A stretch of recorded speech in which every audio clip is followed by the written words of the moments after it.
Mexico's 2024 elections were historic in a lot more ways than one. On the surface, they saw the election of the country's first female president, that's Claudia Sheinbaum, and ultimately, they resulted in a supermajority for her Morena party. This firmly established the party as the dominant political force in the country following 6 years in charge under the previous López Obrador administration. But Sheinbaum's glass ceiling smash was not the only major story. There was also the unprecedented wave of assassination attempts and targeted attacks on political candidates across the country.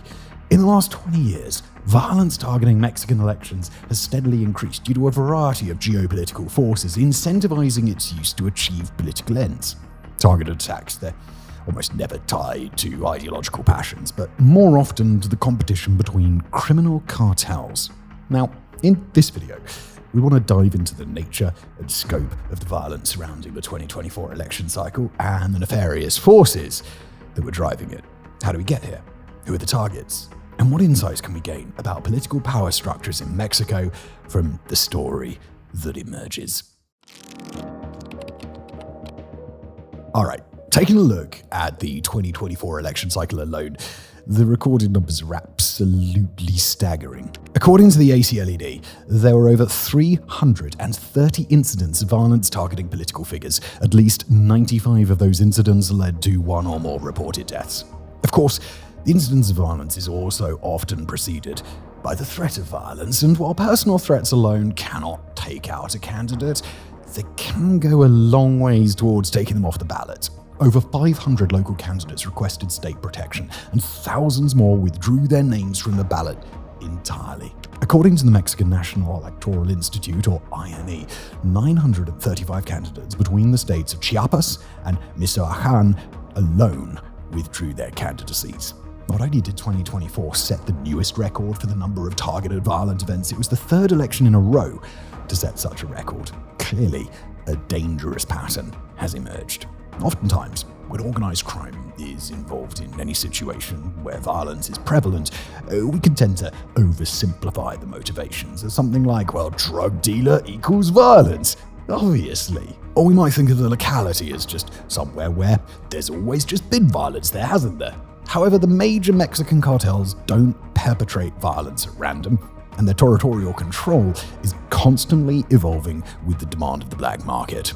These are highly complex organizations that collectively employ, according to some estimates, over 175,000 people across the country, which would make them the 5th largest employer in Mexico. And like any large organization, it's in their interests to make sure politicians are legislating in their favor. But while in the US, that might involve hiring a slick lobbying team and pouring billions into a super PAC, in Mexico, the involvement is a lot more direct. To understand why, it's important to understand the black market geopolitics that drive these organizations' violent behavior.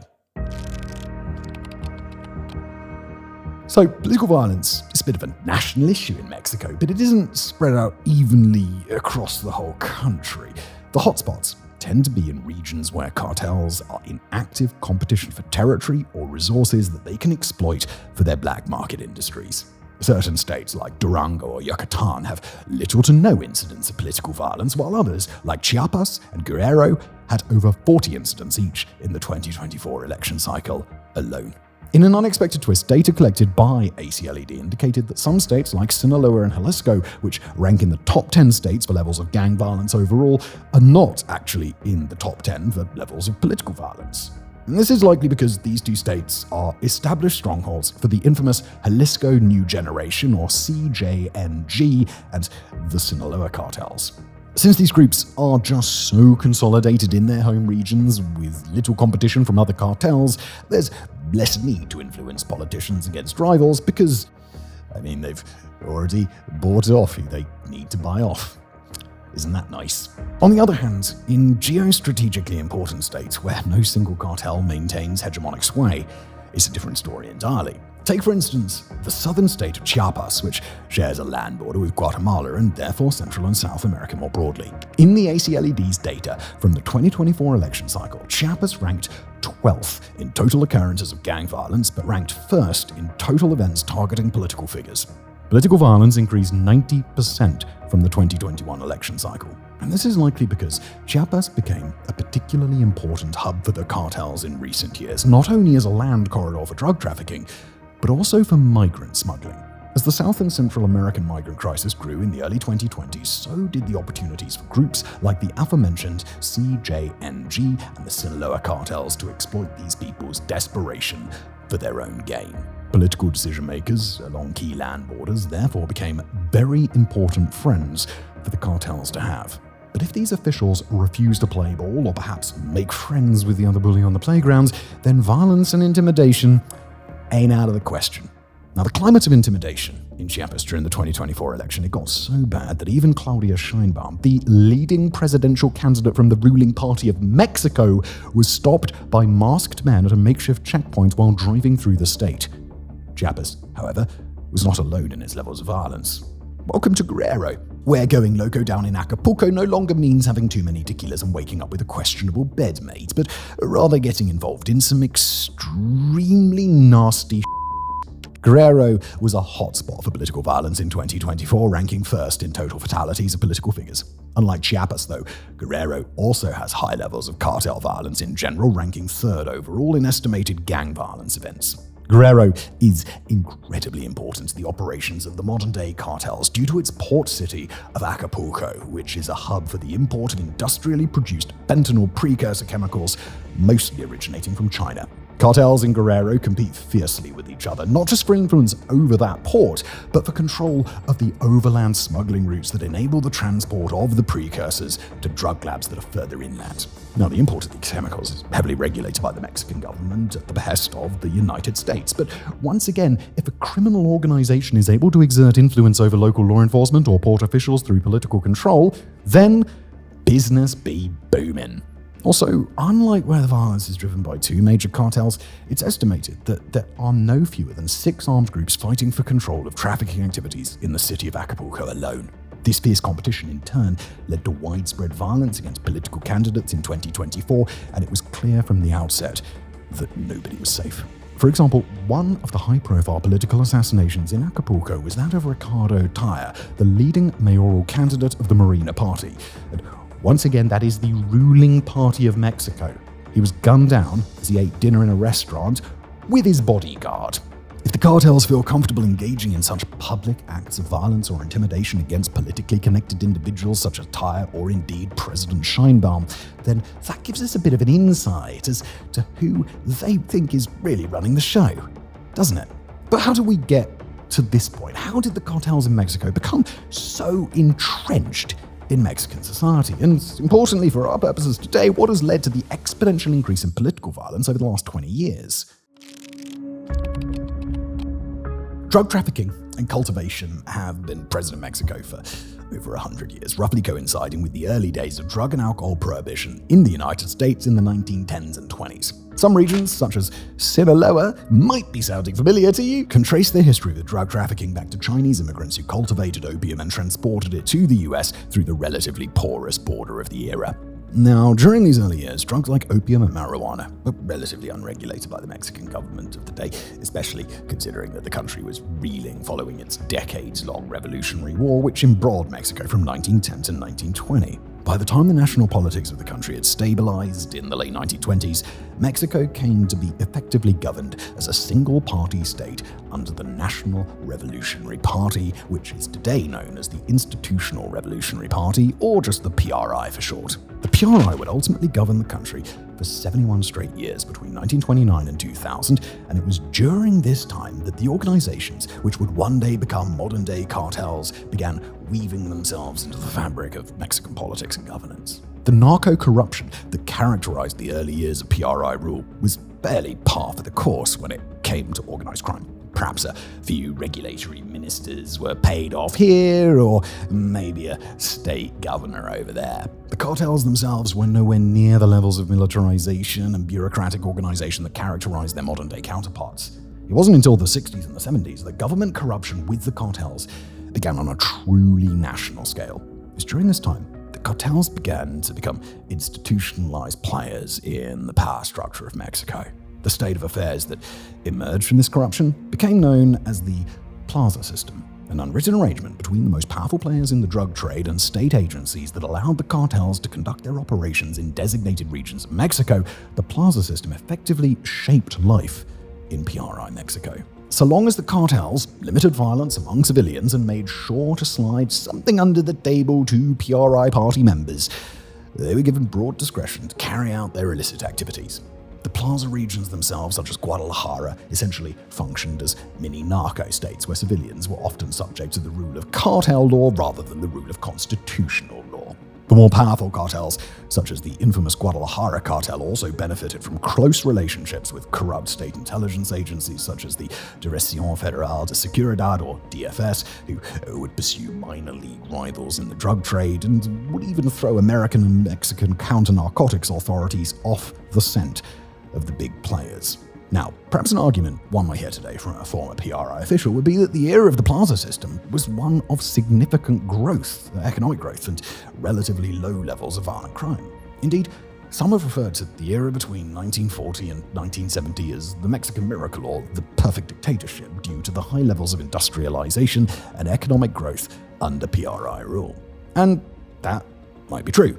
But an argument that the ends justify the means could only feasibly work if the ends in question are permanent in nature. While yes, there was a generally positive trend in the economic fortunes of Mexico during the PRI's reign, it could also be reasonably argued that in making a deal with the devil and turning the cartels into institutions, these criminal organizations became addicted to the benefits that come with regulatory and political cooperation. And what can happen when an addict suddenly goes cold turkey?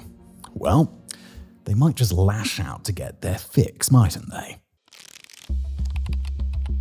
Even if there were some nominal benefits to the stability offered by the Plaza system and single-party rule, the system itself could only function so long as said single party remained in power. And as is the case with many single-party states, the endemic corruption that defined the PRI's rule eventually caused the system of governance to buckle under its own weight.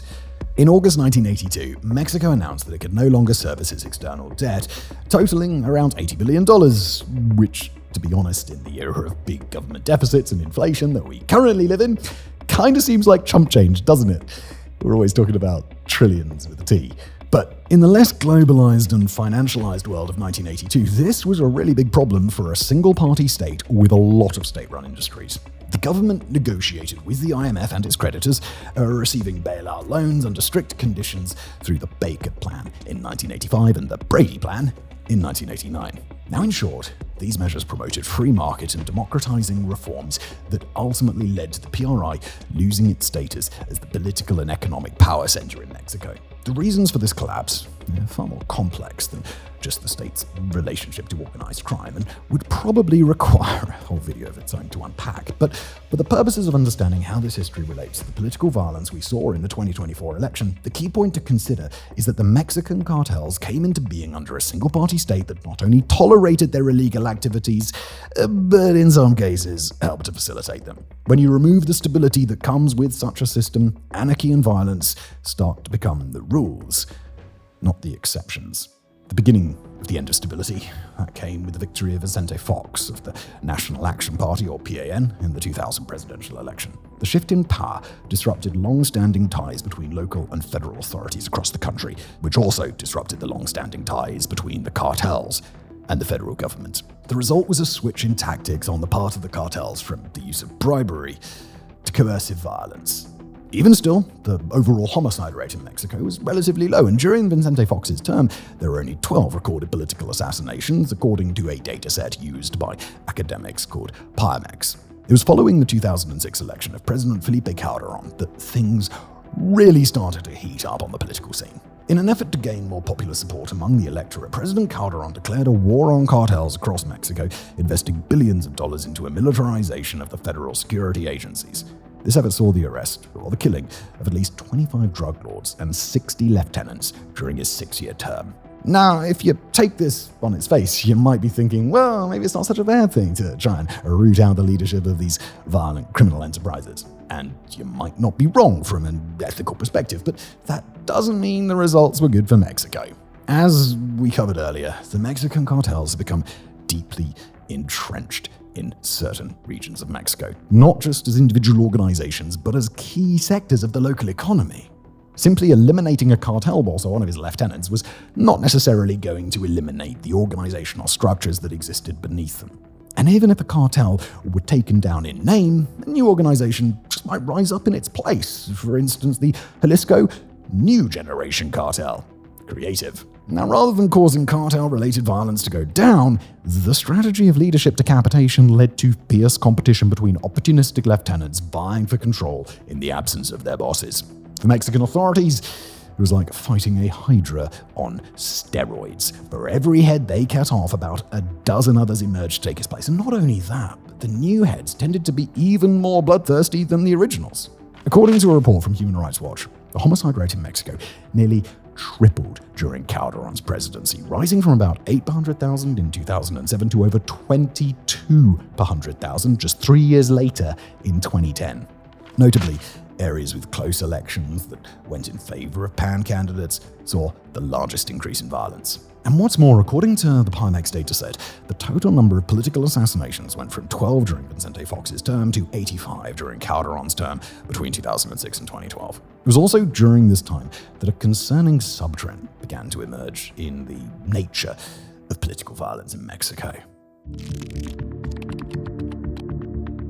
Of the nearly 500 political assassinations recorded between 2000 and 2021, 273 of them were either incumbent mayors, former mayors, or candidates for mayor. Now, there are two main factors that seem to be driving this trend. First, and perhaps the most obvious, is retaliation against law enforcement actions. Criminal elements tend not to like being prosecuted, and in a federal system like Mexico's, it is often the mayors and the local municipal authorities who are ultimately directing who local law enforcement is targeting.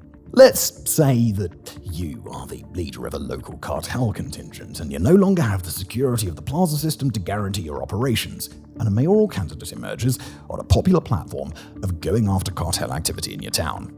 It might very well be in your nefarious interest to do something to get him or her out of the way, especially if there is another candidate in the race that might be more willing to play ball. For a small fee, of course. Now, some tough-on-crime candidates will end up making it through an election unscathed, but the cartels seem to have no problem taking violent action against an incumbent mayor either. 99 of those 273 mayoral assassinations were incumbents when they died. It would seem, then, that in the case of mayoral candidates and incumbent mayors, violence is seen by the cartels as an effective and acceptable tool to deal with would-be do-gooders. Now, of course, look, this is a front channel, and we are well aware that not everyone who chooses a life of politics is coming at it from a place of altruism. We live in the real world. Many mayors in cartel hotspots are notoriously corrupt, but that does not, by any means, guarantee their safety. The second factor in the rise of mayoral assassinations is therefore linked to this most corrupt cadre of politicians, and that is competition between different cartel groups for influence in order to take down their rivals. During the days of the plaza system, the major players in the cartel scene benefited from their close relationships with the state at large, to the detriment of the smaller operations. But in a more fractious political environment where multiple political parties compete for supremacy, there is no longer a single source of political power like the PRI to make a deal with. What the cartels instead opt for is trying to gain influence through lower-level bribery over a mayor or mayoral candidate rather than a senator, a governor, or indeed the president. In states and municipalities where there are multiple cartels vying for control, different cartels will bribe different mayoral candidates. If a cartel feels that a candidate aligns with one of their rivals looks likely to win, or that an incumbent has come under their rival's sway, they will not hesitate to take action against them. Now, perhaps these mayors feel that once they've made it through the gauntlet of their time in office, they can ride off into the sunset and have pina coladas by the beach, but they'd be mistaken. In fact, the largest bucket of mayoral assassinations in the Pimex dataset was actually former mayors, coming into 146 assassinations between 2000 and 2021. This probably represents a mix of motivations on the part of the assassins. Perhaps a former mayor decides they want to speak out against corruption they witnessed during their term, or maybe they were actively participating in that corruption and the cartels involved would rather just not leave any loose ends hanging around. Regardless of what stage in the mayoral life cycle one is in, it is safe to say that being mayor in a cartel-influenced region of Mexico is a profoundly unsafe line of work. Alright, so after hearing all of these rather grim statistics from the 2024 elections and the cycles leading up to them, you might be bracing yourself for the news following the recent judicial elections in June of 2025, which were a first in Mexican history. Given the violence that defined the previous elections, many observers feared that elections for judges, who play an obvious role in the criminal justice system, would yield similar levels of political violence. However, the levels of violence seen in the 2024 general election didn't materialize at all. In fact, the only high-profile assassinations that took place during the election cycle were, perhaps unsurprisingly, mayoral candidates in the state of Veracruz, which was also having municipal elections. Now, this might be due to the fact that while judges deliver verdicts, they do not deliver indictments or direct law enforcement. That is the realm of public prosecutors and mayors. Do remember, while the cartels are inherently violent organizations, they do not inflict violence for no reason. It may be that at this point nobody really knows how the democratic election of judges will impact the criminal justice system. Perhaps in the next round of judicial elections in 2027, the impact of some activist judges over the next 2 years will lead the cartels to take a rather different course of action. That's not to say, though, that the cartels did not have a part to play in 2025, or even that the elections were a major victory for Mexican democracy. According to The Economist, at least 16 candidates with known cartel ties still managed to get on the ballot. And as for the results of the elections themselves, with only 13% voter turnout, it is now clear that President Sheinbaum's Morena party benefited massively from the election's results. Although the elections were technically nonpartisan, all 9 seats on the Mexican Supreme Court were won by candidates with ties to Morena. This is leading to fears within Mexico that the Morena party is beginning to look a lot like the PRI party of old. Might we be seeing the return of the perfect dictatorship in Mexico just under a different banner? Is this a situation that might actually be preferable to the cartels? Perhaps the cartels long for the days of single-party rule, for a time when corrupting the government was as simple as finding the right party official to pay. While such a system could potentially be less violent, it could also mean the death of Mexican democracy as we know it. Only time is going to tell if Mexican history is about to repeat, rhyme, or just do something entirely different. Thank you for watching.